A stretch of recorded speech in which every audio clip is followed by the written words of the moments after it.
वो शख्स कभी भी वैसा शौहर या बीवी नहीं बन सकता जैसा बनने का हुक्म इस्लाम आपको देता है। क्या कुरान ये नहीं कहता कि मियाँ बीवी एक दूसरे के लिए चादर यानी लिबास होते हैं? वो फिर कभी वैसा नहीं बन सकेगा, क्योंकि आपने उस चादर को जगह जगह काट कर टुकड़ों में बिखेर दिया है। आप एक शख्स के लिए चादर कैसे बन पाएंगे? एक हद के बाद शादी को लेकर एक खौफ पैदा हो जाता है। उन्होंने क्या कहा था? उन्होंने खतरे के अवामिल, रिस्क फैक्टर्स का जिक्र किया था, इसीलिए मैं ये खतरे के अवामिल बता रहा हूँ। कभी भी शादी ना होने का इम्कान पैदा हो जाता है। हम कई लोगों को जानते हैं जिन्होंने एक वक्त में ज्यादा सोचा और अब वो 45-50 साल की खवातीन है। एक स्कूल टीचर, मेरी वाकिफ, किसी वाकिफ की वाकिफ जो चिट्टागोंग में है, और उनकी शादी नहीं हुई। और दूसरी चीज क्या होती है? औलाद होने का इम्कान कम हो जाता है। ताखीर से शादी के खतरात क्या हैं? अब वो पूछ रहे हैं कि ताखीर से शादी करने के खतरात क्या हैं। उन्होंने कहा, हम ये करेंगे, क्या हम 12 बजे तक नहीं जाएंगे? 12 बजे? क्या आप 12 बजे तक कहेंगे? 12 बजे? 12 बजे ठीक है। हम शादी के इस मरहले के बाद जरूरत पड़ी तो एक मुख्तसर 2 मिनट का वक्फा लेंगे, फिर दोबारा शुरू करेंगे। शादी के 2 मजीद नुकात हैं। इसके बाद इंशाअल्लाह अगर अल्लाह ने चाहा ये खत्म हो जाएगा। ताखीर होने पर खतरा क्या है? एक तो ये कि ताखीर क्यों करेंगे, वो ये है कि आप इस्लाम से हट गए हैं, आपके ख्यालात बदल गए हैं, आपने अल्लाह पर से अपना यकीन खो दिया है। आप ये नहीं मानते कि अल्लाह रिस्क देता है, वगैरह वगैरह। दुनिया ही आपकी जगह है,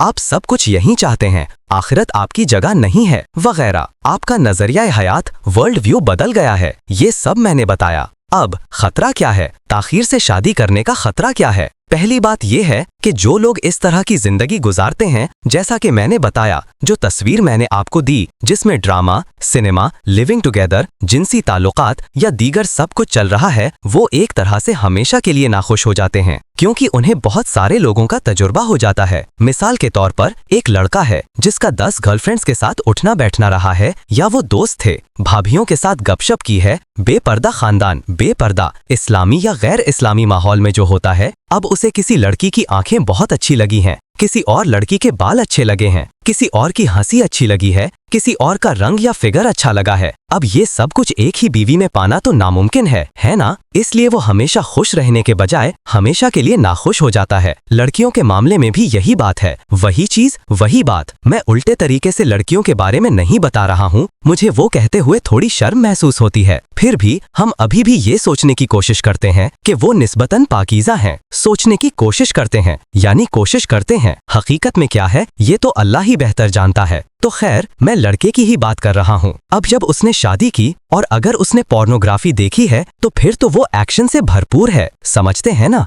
5 मिनट के अंदर क्या एक्शन होता है इसके अंदर। हकीकत में बीवी वैसी नहीं होती। हकीकत में बीवी उसके साथ बैठी है और वो सोच रहा है, इस लड़की की हंसी मेरी बीवी से कितनी ज्यादा खूबसूरत थी, इस लड़की की आंखें कितनी खूबसूरत थीं, मेरी बीवी की आंखें कैसी हैं, छोटी छोटी आंखें, पलक झपका कर देखती है। एक वैसी थी, दूसरी वैसी थी। वो अपना सफर शुरू ही नाखुश होकर करता है। वो जिस कारकर्दगी की तवक्का कर रहा है पोर्नोग्राफी देखकर या पोर्नोग्राफी जैसी चीजें, हिंदुस्तानी ड्रामे सीरियल जो मेरे नजदीक तकरीबन पोर्नोग्राफी ही हैं, उन्हें देखकर वो जो तस्वीर बनाता है कि उसकी बीवी ऐसी होगी, हकीकत में बीवी वैसी नहीं होती। जब 2 अजनबी लोग शादी करते हैं तो उनके दरमियान जिस्मानी हम आहंगी, फिजिकल एडजस्टमेंट पैदा होने में 6 महीने से 6 साल तक लग सकते हैं। ये दोनों का एक बाहमी मामला है। वो वक्त लेंगे, आपस में बात करेंगे। आप लोगों ने शादी की है ना? जिन्होंने शादी की है वो जानते हैं ना, ये कोई कारकर्दगी नहीं है, ये 100 मीटर की दौड़ नहीं है कि उतरते ही ठुस से बंदूक चली और आपने दौड़ना शुरू कर दिया। ऐसा नहीं है। इसमें बहुत ज्यादा जान पहचान, हम आहंगी की जरूरत होती है,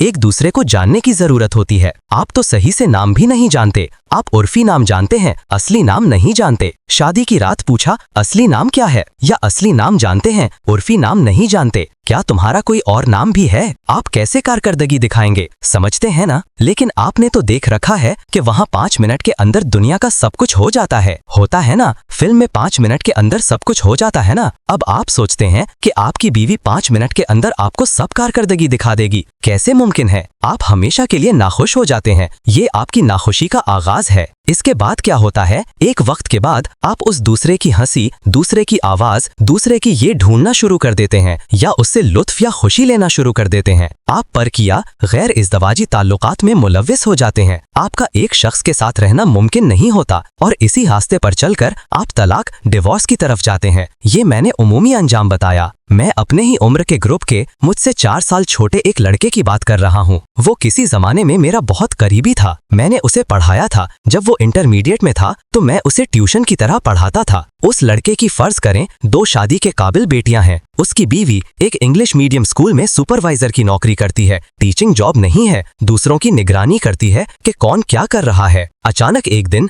उसने देखा कि उस खातून का फेसबुक अकाउंट है और फेसबुक पर बहुत सारे दोस्त वगैरह हैं। इससे तो उसके मरने की नौबत आ गई, हार्ट अटैक आने की नौबत आ गई। उसने बहुत सख्त रद्दे अमल दिखाया। तब उस लड़के की बीवी की दोस्त जो उसी स्कूल की टीचर हैं, उन्होंने उसे बुलाया और बातचीत करने लगी। वो कह रही हैं, देखें आप लोग बाहर जाते हैं, बिजनेस के लिए इस ट्रिप पर जाते हैं, इस ट्रिप पर जाते हैं, कितनी जगहों पर मीटिंग करते हैं। क्या हम आपसे पूछते हैं कि आप किससे बात कर रहे हैं? तो अगर हम साइड लाइन में थोड़ी गपशप कर लेते हैं, हमारे 1-2 दोस्त होते हैं, तो इसमें एतराज क्या है? इस चीज के नतीजे में उनका तलाक हो गया। मैं अपने उम्र के ग्रुप की बात कर रहा हूँ और छोटी नस्ल की तो बात ही छोड़ दें। इस परकिया वगैरह से कत्ल, लूट मार, तलाक, हमेशा के लिए नाखुशी। वो शख्स कभी भी वैसा शौहर या बीवी नहीं बन सकता जैसा बनने का हुक्म इस्लाम आपको देता है। हमारे जो शौहर या बीवी बनने का हुक्म है, जो एक दूसरे के लिए चादर होते हैं, कुरान वो फिर कभी वैसा नहीं बन सकेगा, क्योंकि आपने तो चादर को जगह जगह काट कर टुकड़ों में बिखेर दिया है।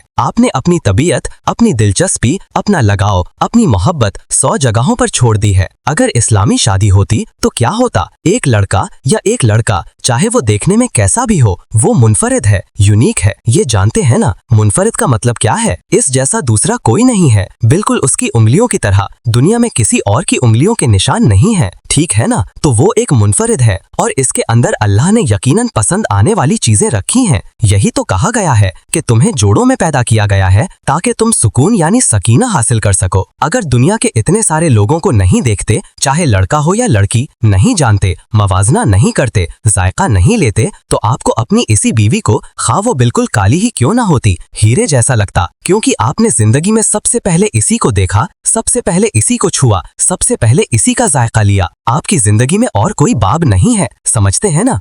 ताखीर से शादी के अहम खतरात, दायमी नाखुशी और अदम इत्मीनान। क़ब्ल इज़्दिवाज बहुत ज़्यादा मालूमात और गैर हकीकी मयारात जैसे पोर्नोग्राफी, मीडिया से मुवाजना की वजह से मियाँ बीवी अपने मुनफरिद साथी के साथ क़नाअत और सुकून हासिल नहीं कर पाते, जिससे दायमी नाखुशी पैदा होती है। बदकारी, इनफिडेलिटी या अल्टेरी में मुलव्विस होना। शादी में अदम इत्मीनान जो अक्सर पहले नुक्ते से पैदा होता है, मियाँ बीवी को कहीं और जज्बाती या जिस्मानी खुशी तलाश करने पर मजबूर कर सकता है। तलाक, बदकारी और दायमी नाखुशी अक्सर शादी के टूटने का बाइस बनती है। चादर वाला साथी बनने में नाकामी। एक शख्स जिसने अपनी मोहब्बत और दिलचस्पी, चादर लिबास को पिछले कई रिश्तों में बिखेर दिया हो, वो खुसूसी कुर्बत, तहफ़्फ़ुज़ और पर्दादारी फराहम करने के काबिल नहीं रहता जो एक साथी को करनी चाहिए। शादी का खौफ। शादी की नाकामियों, तलाक, बदकारी वगैरह को देखकर खौफ पैदा हो जाता है और शादी को एक इदारे के तौर पर मायूसी की नज़र से देखा जाता है। कभी शादी ना करना, ज्यादा सोचना, खौफ और अल्लाह पर से रिज़्क़ के मामले में एतमाद खो देना इस बात का सबब बन सकता है कि शख्स शादी में इतनी ताख़ीर कर दे कि वो मौका ही गंवा बैठे, जैसा कि 45-50 साल की टीचर की मिसाल में देखा गया। औलाद होने का कम इम्कान। शादी में ताख़ीर औलाद पैदा करने की हयातियाती बायोलॉजिकल मुद्दत को कम कर देती है, जो पैगंबर इस्लाम की उम्मत के ज़्यादा होने की ख्वाहिश के खिलाफ है। औलाद की सेहत का कमज़ोर होना। मुकर्ररा उम्र के बाद औलाद पैदा करने से उनकी सेहत के मसाइल या माजूरी के इम्कानात बढ़ जाते हैं। जवानी की इबादत और कमाई की कद्र में कमी। खतीब ने फरमाया कि जवानी की इबादत, कमाई और औलाद सबसे बेहतरीन है, यानी जवानी में इन चीज़ों को हासिल करने की अपनी ख़ास फजीलत है।